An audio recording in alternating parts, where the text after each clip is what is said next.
Hey dude, have you seen my... Ooh, what you got there? It's nothing, man. Why did you buy 3 of the exact same keycap set? They're not the same. This one's HK Gaming, this one's Geekark, and this one's Enjoy PBT. Uh-huh. They look the same to me, dude.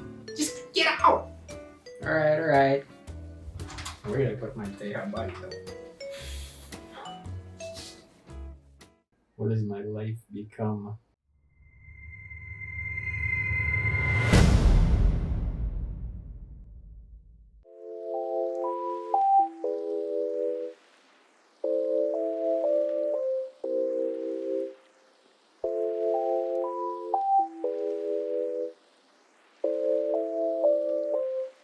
In today's Keycap Showdown, we're taking a look at 3 very similar keycap sets, all with black dye-sublimated legends on white PBT plastic in the cherry profile in this traditional legend style. I'm not sure if this style of legends with the top left aligned alphas and everything else center left aligned has a name, but it's pretty common and is the style utilized in GMK sets. Before we proceed, a quick word on HK Gaming. This company is a pretty egregious keycap set cloner. Based on the response to my now defunct clones video, and based on comments on Reddit and enthusiast Facebook groups, it seems that most people either don't care about clones or are in fact in favor of them. I don't support clones, but I'm including HK Gaming in this video for 2 reasons. First, I needed a 3rd set that matched the criteria I mentioned earlier, and the second reason we'll get into later in the video. But this will probably be my last video with an HK Gaming product. I'm gonna sell this set off and be done with it. Cool? Cool. HK and Geekark both have pretty smooth surface textures, but HK is slightly smoother. ePBT has a very noticeable rough texture that's visible against the right light. I don't have a texture preference, but I've seen a lot of people equate a rough texture with higher quality, and ePBT's texture does give off that premium vibe. Something to watch out for with the Geekark is its surface is prone to permanent scratching. I found this out the hard way. I saw one of these scratches on my page up key before I knew it was a thing, and so I scratched at it, thinking it was dirt, and that just made it worse, of course. It's not really a big deal as it's not visible unless you shine a light on it just right. The accent kits get the worst of this since they get shipped loose in a Ziploc bag, and so they just scratch against each other in transit. I don't have a caliper to measure exact thickness, but it seems like they're all about the same thickness. Let's talk about interference. The ePBT has homing keys F and J that are both scooped and barred. Usually, homing keys are either just scooped or just barred. Since these are row 3 keys, the shortest of the rows, I thought the scoop might cause interference even in south-facing orientation. Normally, interference is only a concern with cherry profile keycaps on north-facing switches. Just to be clear, south-facing means the big bumpy side of the switch where branding usually goes is toward the top of the keycap,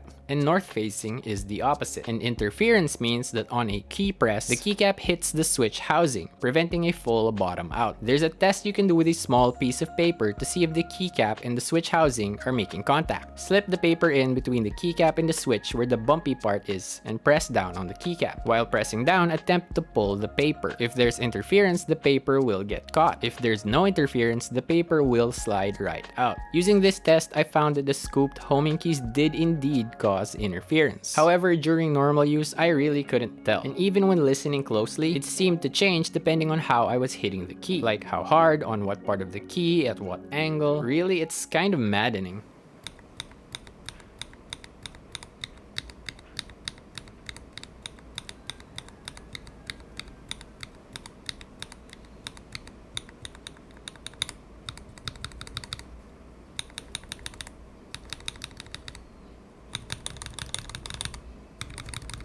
I think the bottom line for the purposes of this video is that in practice, the scooped homing keys on the ePBT are a non-issue on south-facing keyboards. With silent switches, it might be a different story. Now I'm kind of interested in doing a deep dive into cherry profile interference. Let me know in the comments if I should buy a north-facing keyboard and some silent switches and do a video on that. Moving to the spacebars, the Geekark is the worst performer in terms of warpage and ePBT is the best. There's no warp at all in the ePBT's 6.25U spacebar and very little in its 6U and 7U. Geekark's 7U warp is pretty bad. I unfortunately do not have a keyboard that supports 7U spacebars, so I can't test those out, but all of the 6.25U spacebars performed fine, even with warpage. When we look at the spacebars included in the accent kits for the Geekark, there is almost no warpage. These were made with updated molds, so I would suspect that any future Geekark sets would have similarly low levels of warpage. This brings us to the second reason that I wanted to include HK in this comparison. Here are the undersides of the 6.25U spacebars for Geekark and HK. Notice the difference?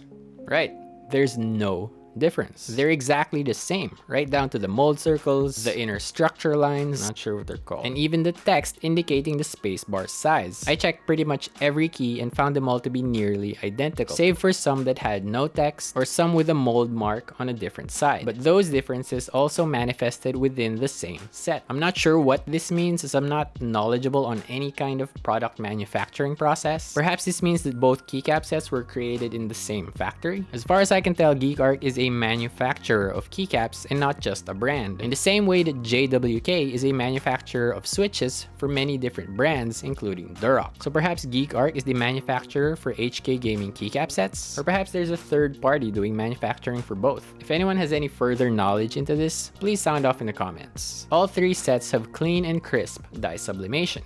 No smudging here, unlike some keycap sets.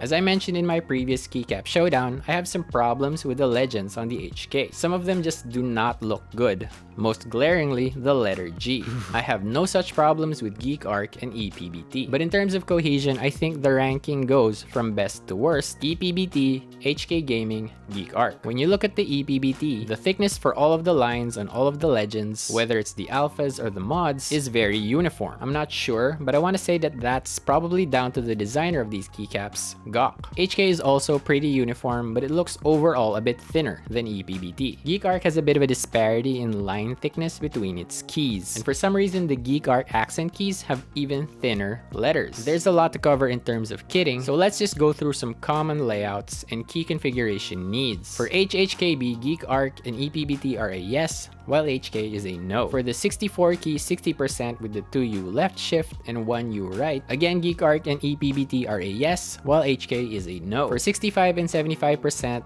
all three sets have a 1.75U shift. HK only has Windows and function for its 1U row 4 modifiers. Geekark and ePBT are more complete. For Alice style layouts, only ePBT has an extra B and 2.25U and 2.75U spacebars. For the top row of the 1800 layout, Geekark and ePBT have a complete set of navigation keys, while HK is missing AND as well as page down. HK does not have any 1U0 keys, while Geekark and ePBT do. I'm not super familiar with ISO, but from what I can tell, only HK has the full support. Geekark and ePBT are only partial. Something to note about the Geekark is that throughout its different runs, it has had slightly different kitting. From what I can tell, this set was initially run in partnership with CMM.Studio, and my kit of 146 keys is identical to this one, other than the 6U Sea Salt Blue accent spacebar that came with mine. Recently, they've had a newer run with 152 keys alongside a new white on black set. Canada-based vendor Kumamek ran a group buy for the Geekark from March 15th to April 1st of this year, 2021. Their version had 151 keys. In terms of color, ePBT is a cooler white than the other two,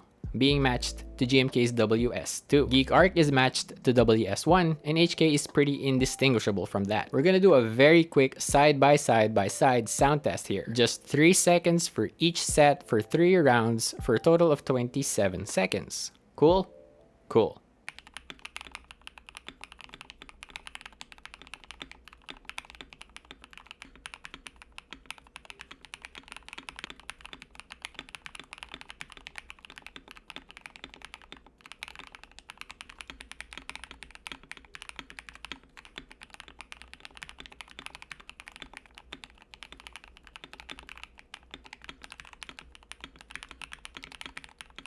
Well, what did you think? Because to me, they all sounded exactly the same. In my previous Keycap Showdown, I made a point to differentiate between the two cherry profile keycap sets I compared there, noting a difference in pitch. But when I listened back to that one, I honestly cannot tell a difference anymore. Those two sound the same, and these three sound the same. Do you agree? I'm curious to hear your opinion, so please sound off in the comments. As of this writing, the HK is listed on Amazon for $45 US, discounted from $50. The Geekark is not currently in stock anywhere. It was up for group buy at $55 on Kumamek. They'll have extras once fulfillment is complete in June of this year, but expect the price for those to be higher than the group buy price. The ePBT is currently in stock on KBD fans for $89. If we look at these three sets purely in terms of their inherent qualities and ignore external factors like price and availability, the ePBT is the clear winner with its pleasant texture, impeccable legending, and overall top-notch construction. But of course, we can't make decisions like that. Price is a hugely important factor, and the ePBT is twice the price of the HK and close to twice the Geekark. Is the quality disparity equal to the price disparity? I would say no. Of these three sets, the only one I will be keeping is the Geekark, and that's mainly down to some external factors. I was able to grab some of the accent kits for this set, and I like them a lot. I'm also booked for the upcoming group buys of Geekark's White on Black, and the accents for that. I'm very excited to mix and match what I like to call the Geekark Cinematic Universe. The quality of the ePBT is really good, and it even looks good with the mint and azure Geekark accents. I probably would have kept it if not for the announcement of round 3 of ePBTxGOK's Kuroshiro. I'm definitely getting in on that as it's one of my dream keycap sets. And that will make the ePBTxGOK black on white kind of redundant in my collection. I'd say if you can afford the ePBT, it is worth the price. You may want to just opt for an ePBT group buy set though, but if you don't want to pay that much, either Geekark or HK is not really that steep a drop-off in quality, although HK has more limited kitting. There are a few notable alternatives on KBD fans. Here is the NPKC White Orange keycap set. It's in stock at just $39 and has a 134 key kit. I don't know if NPKC is the manufacturer of these, but I've seen this same set with Idobao branding. There's also the ePBT Simple White. This one's $79 but is currently out of stock. It might be worth watching out for as it has some nice accent keys in yellow and pink. The price is rather steep though, so maybe wait on a discount. You may also want to consider the ePBT Gray English and ePBT Gray Japanese for $79 and $99 respectively. Those are pretty expensive though for their relatively small 117 key kit. You may also want to watch out for future releases from Geekark. As I said earlier, this black on white set will have extras, and I wouldn't be surprised if it goes on group buy again sometime in the future. Kumamek has also announced a Geekark Dolch set with the group buy tentatively set for mid-June. This looks to be reverse dye sublimation though, as the legends are a lighter color, so expect the price to be a lot higher than the black on white. And that's the end of this black on white showdown. What did you think? Which of these three keycap sets would you go for? Do you know of any other good alternatives?